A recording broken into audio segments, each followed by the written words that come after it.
అయితే కృష్ణ జననం రేపు పొద్దున్నే అయ్యే అవకాశాలు ఉన్నాయి ఇవాళ స్పీడ్ని బట్టి.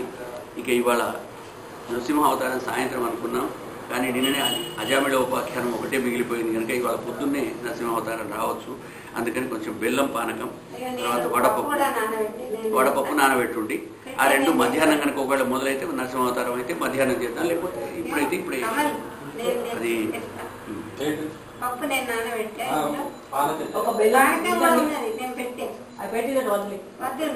మధ్యాహ్నం సాయంత్రం అవుతుందని తేలేదు. అదే అదే నేను పట్టుకొని నడవలేదు.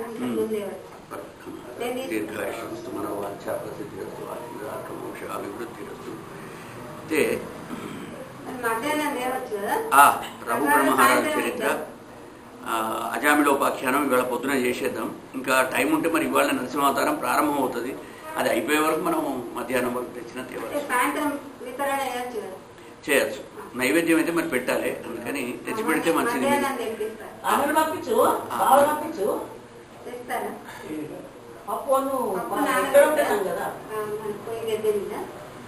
కబోర్డ్లో పైన బెల్లం మొత్తం పట్టుకుని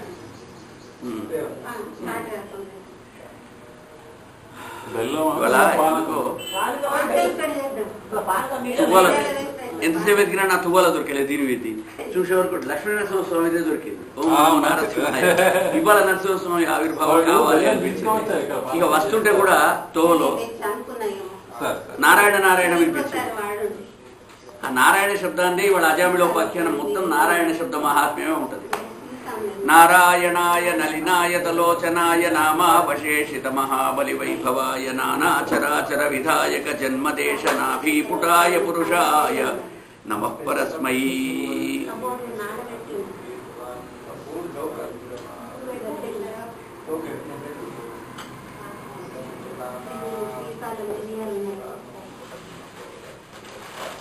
నిన్న అలాగా కపిలావతార కథ, ధ్రువోపాఖ్యానం, దక్షయజ్ఞ ధ్వంసం, అలాగే ప్రియవ్రతోపాఖ్యానం, రఘుగణ మహారాజు దగ్గర జడభరతునికి జరిగినటువంటి అవమాన సమ్మానాలు రెండు కూడా చెప్పుకున్నాం. ఆ తర్వాత ఈరోజు ప్రియవ్రతోపాఖ్యానం తర్వాత చెప్పాల్సింది అజామిళోపాఖ్యానం. అజామిళుడు మహాపండితుడు, మహాశాస్త్రవేత్త, ధర్మజ్ఞుడు, చాలా చదువుకున్నవాడు. అయితే సమయాన సందర్భంగా అతనికి పాపం జరగకూడదు ఒకటి జరిగి దేశాయుష్మస్తు మనోవాంఛా ప్రసిద్ధిరస్తు సౌభాగ్యవతి భవ జన్మ సావిత్రి భవతి.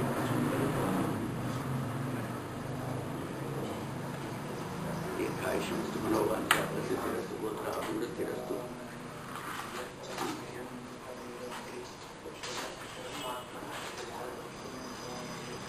అలాగా అంత చదువుకున్నవాడు మరి ఇలా ఎలా అయిపోయినాడు?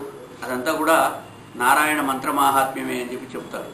నారమే ఆయనంగా కలవాడు. ఆయతనం అంటే స్థానం, ఆయన ఉండే స్థానమే నారం కనుక, నీరు కనుక విష్ణుమూర్తిని నారాయణుడు అని చెప్పి కీర్తిస్తూ ఉంటారు. అయితే ఇక్కడ రాజోవాచ పరీక్షిత్ మహారాజు అడుగుతున్నాడు, నివృత్తి మార్గ కథిత ఆదౌ భగవత యథా రమయోగోన లబ్ధేన బ్రహ్మణ యథ సంస్కృతి. అయ్యా నివృత్తి మార్గం చెప్పావు, ప్రవృత్తి మార్గం కూడా కొంచెం చెప్పండి. ప్రవృత్తి మార్గం అంటే కొంచెం తామస ప్రవృత్తితో కూడుకున్నదై ఉంటుంది. మనం మొదటి నాడు చెప్పుకున్నాం, ప్రవృత్తి మార్గం అంటే అత్త లక్షణం, నివృత్తి మార్గం అంటే కోడల లక్షణం. అణిగిమణిగి ఉండేటువంటిదంతా కూడా నివృత్తి మార్గం. అందులో మళ్ళీ రెండు తోవలు ఉంటాయి, ప్రవృత్తి మార్గ, నివృత్తి మార్గ అని. అందులో ఇప్పుడు ఆయన అడుగుతున్నాడు, అయ్యా ఇంతవరకు నివృత్తి మార్గం అయితే చెప్పావయ్యా, చాలా సౌమ్యంగా భగవంతుని చేరుకోవడం ఇవన్నీ చెప్పావు, మరి ప్రవృత్తి మార్గంలో ఎవరైనా చేరుకున్నారా అని అంటే చాలామంది ఉన్నారండి, వాళ్ళ గురించి చెప్తానంటున్నాడు శుకబ్రహ్మ. నచేదిహైనా వచితిం యథా హంసః కృతస్య కుర్యాన్ మన ఉక్తి పాణిభిః. ఈ లోకంలో మానవుడు మనోవాక్కాయ కర్మలతోటి పాపాలు ఆచరిస్తూ ఉంటాడు. ఎందుకంటే ఒక్కొక్కసారి చేయవలసి వస్తుంది, ఒక్కొక్కసారి అనుకోకుండా అలాగా జరుగుతూ ఉంటుంది. కాబట్టి పాపాలు చేయడం ఎవరు కూడా మానసికంగా చేయాలని చేస్తే పాపం తగులుతుంది తప్ప అనుకోకుండా పాపం చేస్తూ ఉంటారు. అట్లాగే అనుకోకుండా పుణ్యాలు కూడా చేస్తారు ఒక్కొక్కరు, ఎందుకంటే వాడు మానసికంగా అనుకోడు. ఈ విధంగా ద్వీపవర్ష సముద్రాద్రిః నద్యుద్యాన వనస్పతీన్. ఈ పంచమ స్కందంలో మనం ప్రియవ్రత మహారాజు యొక్క ఘన చరిత్ర, ఆయన యొక్క వీర్య ఔదార్య గుణాలను గురించి చెప్పుకున్నాం. చతుర్థ పంచమ స్కందాలను కూడా వర్ణించాడు. అనేక ద్వీపాలను, చెట్లను, మన దేశంలో ఉన్నటువంటి నది, పర్వత, కూలాదులన్నింటిని కూడా మనం ఒక్కసారి స్మరించుకోవాలి. దాన్ని మహా సంకల్పం అంటారు. ఎంత గొప్పగా సంకల్పించుకుంటే మనస్సు అంత స్థిరంగా ఆయన దగ్గరికి చేరుతుంది అని చెప్తూ ఉన్నాడు. చెంపక, కాయక, బదరిక, నహుష, ఇంకా పనస, మలయాళ, జాగర, ఖర్జూర, తాళ, హింతాల, తమాలాది అనేక తరువృక్షాలన్నీ ఉన్నటువంటిది. ఇంకా అయోధ్య, మధుర, మాయా, కాశీ, కాంచీ, అవంతిక, ద్వారావతి లాంటి మంచి పుణ్య నగరాలు ఉన్నటువంటిది. భాగీరథి, గౌతమి, నర్మద, యమున, సరస్వతి, పుణ్యకృష్ణవేణి, భీమరథి, తుంగభద్ర, వేణిక, మలాపహారి, కావేరి, ఉత్తమాల, తామ్రపర్ణి, విశాల, అర్జున, వంజర, వేత్రవతి, వేగవతి, ఇలాగ చెప్పుకుంటూ పోతే 356 నదుల యొక్క సార్ధ త్రికోటి పుణ్యక్షేత్ర తీర్థక్షేత్రాలు అంటారు. అన్ని క్షేత్రాలు ఉన్నటువంటి దేశం మనదయ్యా. ఇన్ని దేశాల గురించి, ఈ దేశంలో ఉన్నటువంటి నదీ నదాల గురించి ఎన్నో విషయాలు మనం చతుర్థ పంచమ స్కందాల్లో కూడా చెప్పుకున్నాం. అవన్నిట్లను కూడా ఆశ్రయించి చాలామంది నివృత్తి మార్గంలో పయనించి అనేక రకాల లాభాలను పొందిన వాళ్ళని కూడా మనం విన్నాం. అయితే ఈ ద్వీపాలు, వర్షాలు, సముద్రాలు, నదీ నదాలు, నది అంటే స్త్రీలింగం అండి, నదం అంటే పుల్లింగం. నదీ నదాలు అంటారు, రెండు నదులే. దాన్ని ఎందుకు అంటారంటే ఏ నదులైతే తూర్పు సముద్రంలో వెళ్ళి కలుస్తాయో అవన్నీ స్త్రీ నదులు. మన గోదావరి, కృష్ణ, ఇవన్నీ కూడా గంగా లాంటివన్నీ. ఏ నదులైతే పశ్చిమ సముద్రంలో వెళ్ళి కలుస్తాయో వాటిని నదములు అంటారు. నదీ నదాలు అని మనం వింటూ ఉంటాం. మరి రెండు నదులే కదా, దానికి రెండు పేర్లు ఎందుకయ్యా అంటే, నదాలంటే పశ్చిమ సముద్రంలో వెళ్ళి కలిసే ప్రభాస తీర్థం, నర్మదా నది లాంటివన్నీ కూడా నదములు అంటారు. వాటి నది అనకూడదు, అవి నదాలు. ఇలాగా నదీ నదాల గురించి, ఇంకా ఉద్యానవనాల గురించి, వేర్వేరు ద్వీపాల గురించి నిన్ననే చెప్పుకున్నాం మనం. జంబూద్వీపము, లక్షద్వీపము, కుశద్వీపము, క్రౌంచ ద్వీపము, ఇలాగా సప్తద్వీపాల గురించి చెప్పుకున్నాం. ఇక భూమండలం అంతా కూడా దీని ఉనికి, దాంట్లో ఉన్నటువంటి ద్వీపాలన్నీ కూడా ఆ భగవంతుడి యొక్క ఆశ్రయంతో ఉంటున్నాయి. ఆశ్రయం అంటే భగవంతుడు వెనుక ఉండి కాపాడుతూ ఉంటాడు. ఓ విగ్రహం వెనుక రౌతులు పెడతారు, అది కింద పడకుండా తోళ్లకుండా. పెద్ద పెద్ద విగ్రహాలు, హనుమంతుడి విగ్రహం నిలబెడితే దాని వెనుక రౌతు పెడతారు. ఆ రౌతు లేకపోతే ఈ విగ్రహం కింద పడుతుంది అంటారు. కాబట్టి తప్పకుండా ఆ రౌతు ఆశ్రయంగా ఉన్నది కనుక ఇలా మనం దేనైతే ఆశ్రయం చేసుకొని ఉంటామో అది ముఖ్యమైనటువంటిది. అందుకే మన వాళ్ళు అంటుంటారు బ్రహ్మ సత్యం జగన్మిథ్య అనేటువంటి పదం కూడా అక్కడే వచ్చింది. మరి బ్రహ్మ సత్యం అయితే జగత్ ఎలా మిథ్య అవుతుంది అంటే, కరతలామలక చేతిలో మీరు ఆ ఉసిరికాయ వేసుకుంటే ఆ ఉసిరికాయ ఎప్పుడు తిరుగుతూ ఉంటుంది, దానికి చంచలంగా ఉంటుంది. నిశ్చలంగా ఉండలేదు అది, దాని కింద ఉన్నటువంటి చెయ్యి ఆధారం. అట్లాగే ఈ జగత్తు మొత్తానికి కూడా, త్రిజగత్తులకు అంతా కూడా ఎవరు ఆధారం అంటే ఆ విష్ణుమూర్తి ఆధారంగా ఉన్నాడు. మనమందరం కూడా విగ్రహాలం అనుకొని మనం తిరుగుతూ ఉంటాం. ఈ విగ్రహం వెనుక ఉన్నటువంటి రాయిని మనం ఎవరం కూడా గుర్తించాం. అది కదా నిలబెట్టి పట్టుకునేది. అసలు నిజమైన భగవంతుడు ఆయన. అది సత్యం అండి. ఇది అనిత్యం. ఎందుకంటే విగ్రహం అనేటువంటిది మారుతూ ఉంటుంది. ఇక్కడ ఆంజనేయ స్వామి, అక్కడ గణపతి, ఇలా పెడుతూ ఉంటారు. మరి బ్రహ్మ సత్యమైతే జగత్ ఎలా మిథ్య అవుతుందంటే, బంగారానికి ఆభరణానికి పోలిక చెప్తాడు. అయ్యా బంగారం చూడండి, అది నిత్యశుద్ధంగా నిత్యంగా ఉంటుంది బంగారం. అది ఎప్పుడు మాయమయ్యేది కాదు, అది సత్యం. ఇక మరి మిథ్య అయినటువంటివన్నీ నగలు. ఈ నగలు ఇవాళ ఇలా ఉంటాయి, తల్లికి నచ్చింది, బిడ్డకు నచ్చదు, బిడ్డకు నచ్చింది, మనవరాలకు నచ్చదు, వాళ్ళు జరిపించేసి మళ్ళీ కొత్త చేయించుకుంటారు. కాబట్టి మిథ్య అంటే ఏమిటంటే అది అశాశ్వతమైనటువంటిది, అప్పుడు తాత్కాలికంగా కనిపించి మళ్ళీ మాయమయ్యేటువంటిది, బుద్బుదలు లాంటిది. కాబట్టి జగత్తంతా కూడా మిథ్యనే. ఈ జగత్తులో ఇవాళ ఇక్కడ ఉన్నది హైదరాబాద్ నగరం. ఒక 50 కోట్ల సంవత్సరాల కిందట ఇక్కడ హైదరాబాద్ నగరం లేదు, భాగ్యనగరం లేదు. ఈ విధంగా ప్రతి వస్తువు కూడా ఇక్కడ ఈ ప్రపంచంలో ఏదేది పుట్టిందో ఆ పుట్టిన ప్రతి వస్తువు కూడా నాశనం అనేటువంటిది ఉంటుంది. యజ్జన్యం తన్నశ్యం. ఏది పుడుతుందో అది నశిస్తుంది, ఏది పుట్టదో అది నశించదు. అందుకే పంచభౌతికమైనటువంటివి పృథివీ, తేజో, వాయు, ఆకాశాలు, ఈ 5 కూడా ఎప్పుడు పుట్టవు. కాబట్టి అవి నశించవు. భగవంతుడికి పుట్టుక లేదు. ఆయన అనాది మధ్యాంత ఏదో చెప్తూ ఉంటారు కదా ఆయన గురించి. కాబట్టి ఆయన ఎప్పటి నుంచో ఉన్నాడు, ఎప్పుడూ ఉంటాడు, ఇప్పుడు ఉన్నాడు. కాబట్టి ఆయన కూడా ఎప్పుడు శాశ్వతుడు. అట్లాగే ఈ ఆత్మ కూడా శాశ్వతం అని చెప్తూ ఉన్నాడు. ఇవన్నీ కూడా నీకు హే పరీక్షిత్ మహారాజా, మన దేశం యొక్క విభాగాలు, దాని యొక్క ఎల్లలు, సరిహద్దులు, దాంట్లో ఉన్నటువంటి చెప్పన్న దేశాలు, అవన్నీ చెప్పుకుంటూ పోతే మహాభారతం అవుతుంది. అది బాగా మన గ్రంథ విస్తరణ అవుతుంది. కాబట్టి ఇవన్నీ వివరించానయ్యా. ఇంకా మానవుడు మనోవాకాయ కర్మలతో ప్రాయశ్చిత్తం చేసుకొని ఏ విషయాలైతే, ఏ కర్మలైతే చేయాలని చెప్పి ఆశ్రయిస్తుంటాడో అతను పాపం చేస్తే నరకానికి వెళ్తాడు, పుణ్యం చేస్తే స్వర్గానికి వెళ్తాడు అనేటువంటిది మన పెద్దలందరూ కూడా చెప్తున్నటువంటి మాట.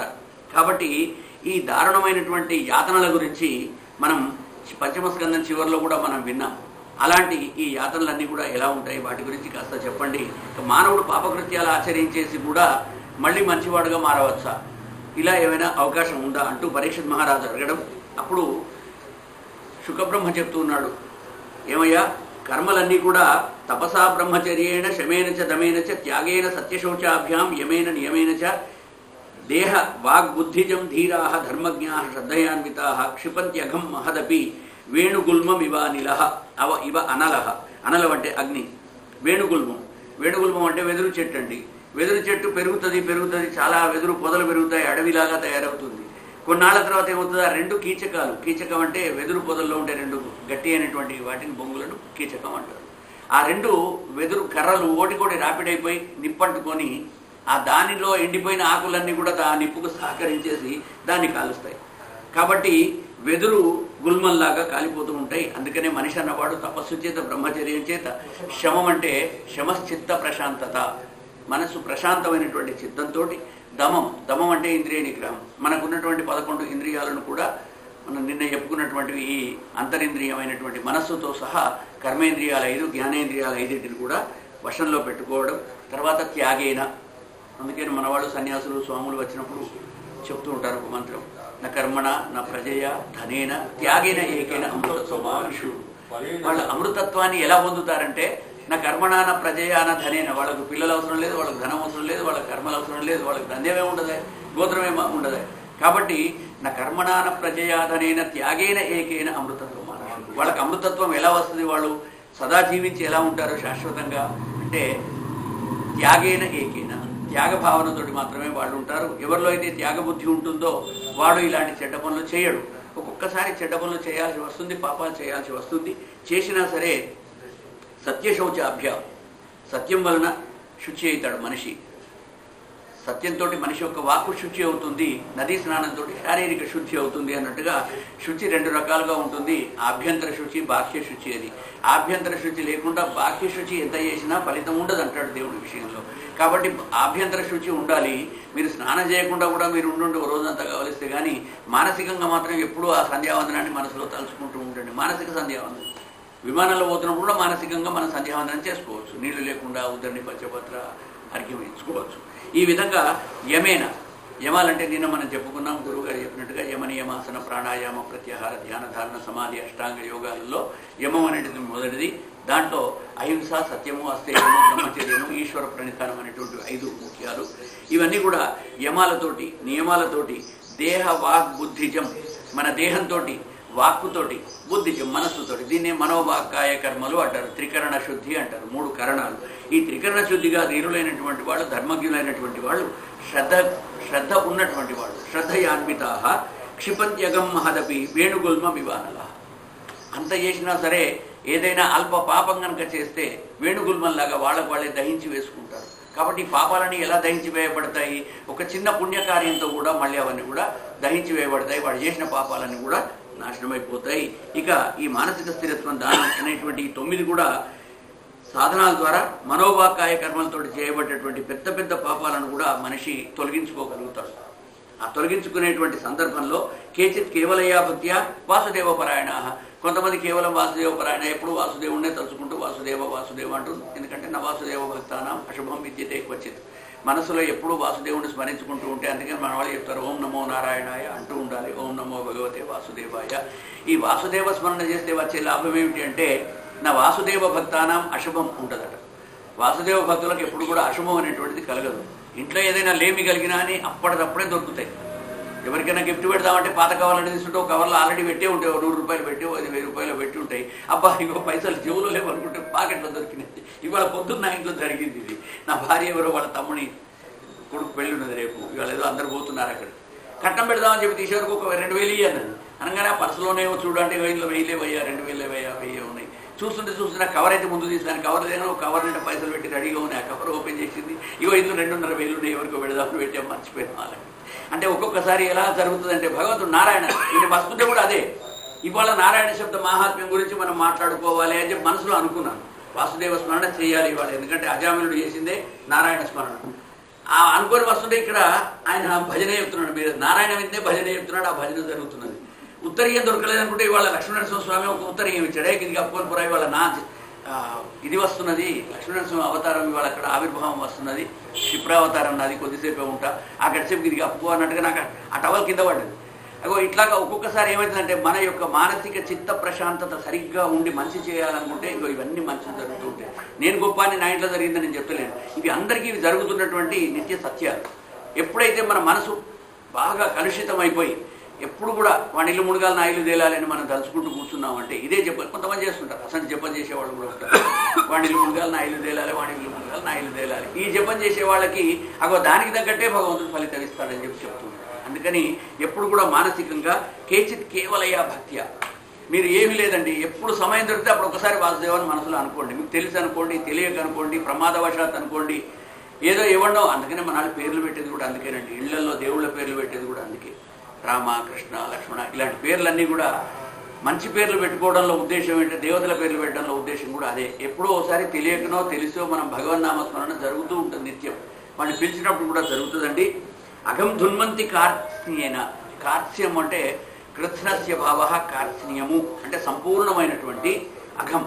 నేను ఎవరు అడిగారు, అఘం మమ్మ అన్న అడిగాడు, అదే హరికృష్ణని అడిగాడు. అఘం అంటే పాపం. అఘం ధున్వంతి కార్త్స్యేన నీహారమివ భాస్కర, మనకున్న పాపాలన్నీ కూడా తెలుసో తెలియకో చేసిన పుణ్యం వలన ఆ పాపాలన్నీ కూడా కొట్టుకుపోతాయట. ఎలా పోతాయంటే నీహారమివ భాస్కర, సూర్యుని రశ్మి వచ్చిన తర్వాత మనకు ఈ ఫాగ్ కనిపిస్తుందండి. ఏదైతే ఇప్పుడు పొగ మనసు అంతా ఇక్కడ ఆవరించి ఉంటుందో, రాత్రంతా కూడా చలిపెట్టి ఆ చలితోటి మనసు బాగా ఆవరించి ఉంటుందో, సూర్యుడు రాగానే ఆ మనసు అంతా కరిగిపోతుంది. కార్ల మీద వేరుకున్న మనసు అంతా కూడా వీళ్ళ ఊర్లలో కార్ల మీద కింద మనసు ఎత్తుగా వేరుకుంటుంది, అంతా కూడా తవ్వి తీస్తుంటారు పాపం కష్టపడి. మనకున్న కష్టాలు మనకి, వాళ్ళ కష్టాలు వేరే ఉంటాయి.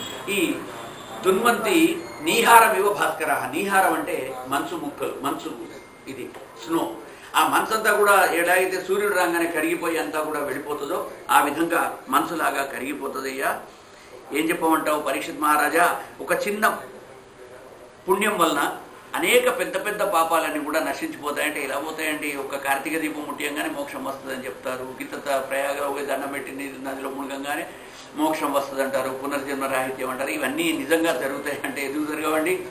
ఓ 40-50 లారీల కట్టెలు అక్కడ పెట్టుండి ఒక చిన్న అగ్గిపుల్ల తెచ్చేసి దాంట్లో ముట్టించుండి కాలదు అది. కాబట్టి గింత పుణ్యం కూడా గింత పెద్ద పాపాన్ని కాల్చి పడేస్తుంది. దానికి ఉదాహరణగా ఆయన చెప్తున్నాడు ఇక్కడ భాగం.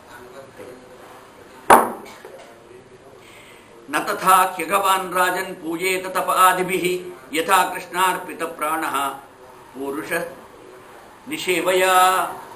ఇతరులను సేవించడం, భగవంతుణ్ణి మనస్ఫూర్తిగా అర్చించడం, సేవించడం, యథా కృష్ణార్పిత ప్రాణః. మన వాళ్ళు అందుకనే ప్రతిదానికి కూడా కృష్ణార్పణం అనుకుంటూ ఇస్తారు, చివరికి భిక్షం వేసినా సరే. అందుకనే మొన్న ఒక ఆయన అడిగితే నేను ఎప్పుడో వివేకానందుడు చెప్పిన మాట ఇది, అది ఆయన గుర్తు చేశారు.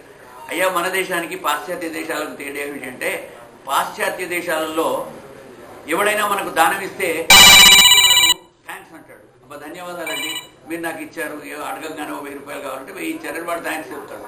మన దగ్గర మనం ఏం చేస్తాం, మన ఇంటి ముందుకు వచ్చిన భిక్షకుడికి మనం దానం చేసి ఆయనకు దండం పెడతాం. అంటే తీసుకున్నాడు దండం పెట్టడం కాదు, ఇచ్చినవాడు దండం పెట్టే దేశం మాది, తీసుకున్నవాడు దండం పెట్టే దేశం మీదయ్యా. కాబట్టి ఇక్కడ దాత తీసుకున్న ప్రతిగ్రహీతకు నమస్కరిస్తాడు. అంతటి మంచి ఒక సంస్కారం ఉన్నటువంటి దేశం నాది. ఈ దేశంలో అడుక్కున్నవాడిని మనం ఎప్పుడు కూడా చిన్నగా చూడమండి. అడుక్కునేవాడు అనగానే మనం అనుకుంటా పిచ్చగంటే నాకంటే చిన్నడా సినిమాలు కూడా అంటాడు, ఓ పావులో ఇచ్చేసి పండుగ చేసుకోపోతాడు. కాబట్టి అలా కాదు, మన దగ్గర ఏమంటాడు, ద్వారం ద్వారం అటన్ భిక్షు శిక్షతి ఏవం నయాచయే.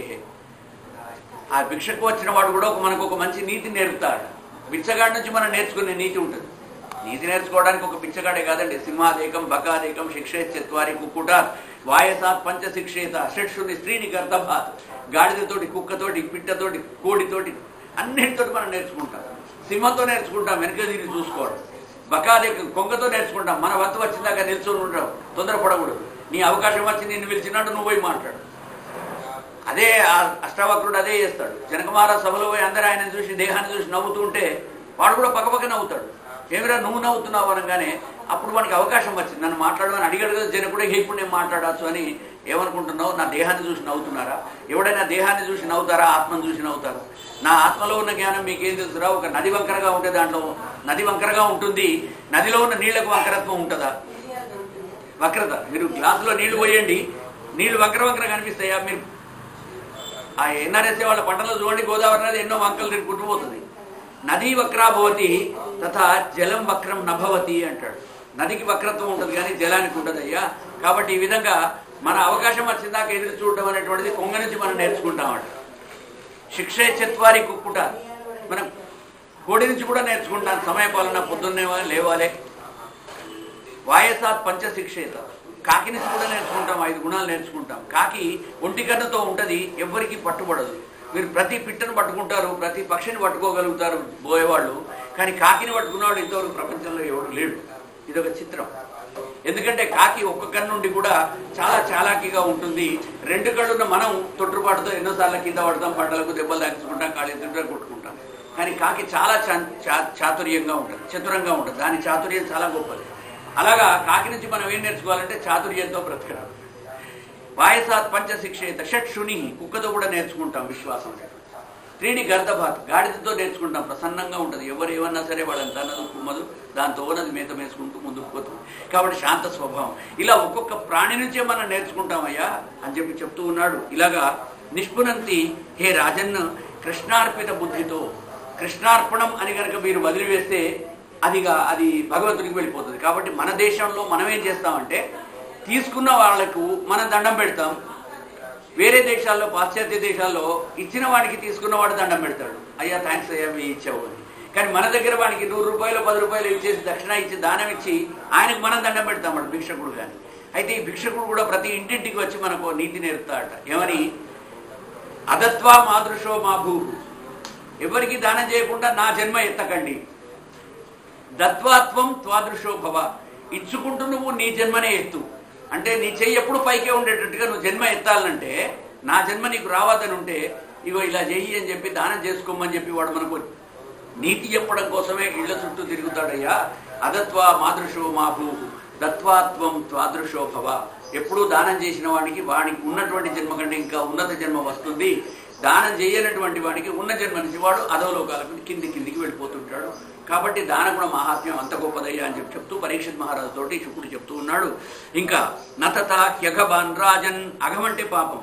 నతథా అఘవాన్ రాజన్ పూయేత తప ఆధిభిః, వాడు ఒకవేళ పాపాలే చేశాడు తెలియక జరిగిపోయింది. మన ఊర్లోనే ఒక ఎవరో పాపం పిల్లి కున్నెలు పెట్టిందట పొయ్యిలో, ఈమె ఆయన దీన్ని కున్నెలు వేసింది, పుల్ల గీకింది కొబ్బరి పెడదామని పెట్టేవారికి ఆయన పిల్లి కున్నలు చచ్చిపోయినాయి. అయ్యో నాకు పిల్లిని చంపిన పాపం వచ్చింది. సరే దానికి ఏదో మళ్ళీ ప్రాయశ్చిత్తం చేసుకుంటారు. అట్లాగా ఏదైనా తెలియక మన వలన అజ్ఞానంతో, జ్ఞానంతో అజ్ఞానతశ్చ అంటాడు ప్రాయశ్చిత్తంలో. అందుకని అజ్ఞానంతో మనం ఏదన్నా కనుక తప్పు చేస్తే దాన్ని దిద్దుకోవడానికి ప్రాయశ్చిత్తాలు ఉన్నాయి. అనేక రకాల ప్రాయశ్చిత్తాలు ఉంటాయి. ప్రాయశ్చిత్తాలు అంటే పుత్రవధకు వేరే ప్రాయశ్చిత్తం ఉంది, భర్తను తిడితే వేరే ప్రాయశ్చిత్తం ఉంది. ఒక్కొక్క దానికి ఒక్కొక్క ప్రాయశ్చిత్తం చెప్తాడు. ముఖ్యంగా ఎంగిలి తింటే నోచ్చిష్టం కచ్చిచ్చిత్ దద్యాత్ అంటుంది శాస్త్రం. ఉచ్చిష్టం ఎవరికి పెట్టకూడదు. నచోచ్చిష్ట క్వచిత్ వ్రజేత్, ఎంగిలి చేతితో ఎక్కడికి బయటకు వెళ్ళకూడదు, తినుకుంటూ లేవకూడదు. ఏమండి? నచైవ అత్యేషణం కుర్యాత్ నచోచ్చిష్ట క్వచిత్ వ్రజేత్, మాటికి తిండి తినడం ఇవన్నీ కూడా దరిద్రపు లక్షణాలు. కాబట్టి భోజనం అంటూ చేస్తే 1-2 సార్లు భోజనం చేసినప్పుడే చెయ్యాలి. అది రోగులకు వేరే, అది ఎగ్జంప్షన్. మళ్ళీ నన్ను తిరుగుతారు, రోగులు చేయకూడదు, మాటికి మేము తినాలి కదా అంటే అది రోగులకు ఎగ్జంప్షన్ అండి. ఎందుకంటే నిన్ననే చెప్పుకున్నాం మనం నియమాలలో. రోగులకు వేరే నియమాలు ఉంటాయి. చక్రినో దశమీస్తస్య రోగినో భార్యన స్త్రీయ, ఆడవాళ్ళకి స్త్రీలకు అందరికీ కూడా వేరే వేరే నియమాలు ఉంటాయి, ఎగ్జంప్షన్స్. అది ఆరోగ్యంగా ఉన్నవాడు చేయవలసిన లక్షణాలు ఇక్కడ శాస్త్రంలో చెబుతాడు తప్ప అన్నీ చెప్పడు. ఈ విధంగా మనం ఎక్కడికో వెళ్ళిపోతున్నాం. ఇంకా యథా కృష్ణార్పిత ధియ, కృష్ణార్పణం అంటూ కనుక మనం దానం చేస్తే దానికి ఫలం ఉంటుందని చెప్పి పరీక్షిత్ మహారాజు చెప్తూ ఉన్నాడు. యథా కృష్ణార్పిత ప్రాణ పురుష నిషేవయ, కాబట్టి మనుషులను సేవించడం, ప్రతి మనిషిలో భగవంతుడిని దర్శించుకోవడం, ఎవరితో కూడా వ్యతిరేకంగా మాట్లాడకుండా గొడవలు లేకుండా ఉండడం, ఇవన్నీ కూడా మనిషికి ముఖ్యమయ్యా పరీక్షిత్ మహారాజా అంటూ శుకుడు చెబుతూ, ఇంకా నతేజమం పాశభృతశ్చ తద్భటాన్, భగవద్గుణాలపైన అనురాగం, ప్రీతి, ఇచ్ఛ కలిగినటువంటి వాడికి, అందుకనే ప్రీతి భగవతి, అదే శూలిని, భక్తి శూలిని అంటాడు. శివుని యందు భక్తి ఉండాలి అని చెప్తాడు. కాబట్టి కృష్ణ భగవానుని పాదార విందాల మకరందాన్ని ఒక్కసారి మనం గురోలాలనుకుంటే నతే యమం పాశభృతశ్చ తద్భటాన్, యమభటులు కూడా వచ్చి మన పైన పాశం వేయలేరు. నిన్న మనం చెప్పుకున్నాం, కాళేశ్వర లింగం మీద పట్టుకున్నటువంటి వాడిని వెళ్ళి చంద్రశేఖరం ఆశ్రయాన్ని ఆశ్రయించి ఉన్నటువంటి మార్కండేయుడి పైన పాశం వేస్తే యమునికి గతి పట్టింది. ఒక్కసారి కాలుతో బయటకు వచ్చి తర్వాత వాడు ఏడ్చి దండం పెడితే మళ్ళీ ఆ యముడికి కూడా తన పక్కన ఉన్నత స్థానం ఇచ్చాడు, శివుడు అతని గొప్పవాడని చెప్పి చెప్తారు. కాబట్టి యమపాశం కూడా భగవద్భక్తుల వద్దకి రాదు. మొదటినాడే మనం చెప్పుకున్నాం, యమః కిల తస్య కరణమూలే. చెవులు గోపెన్ చెప్తా అట, అరే యమకింకర్లారా మీరిద్దరు మాత్రం భాగవత కథ జరుగుతున్న ఇళ్లలోకి పోకండి, ఆ ఇళ్లే పవిత్రం అయిపోయినాయని చెప్పి చెప్తారట. కాబట్టి భాగవత కథ మన వాళ్ళు చేయిస్తారు. ఇక స్వప్నేపి పశ్యంతి చీర్ణ నిష్కృతాః అత్ర చోదాహరం ఇతిహాసం పురాతనం.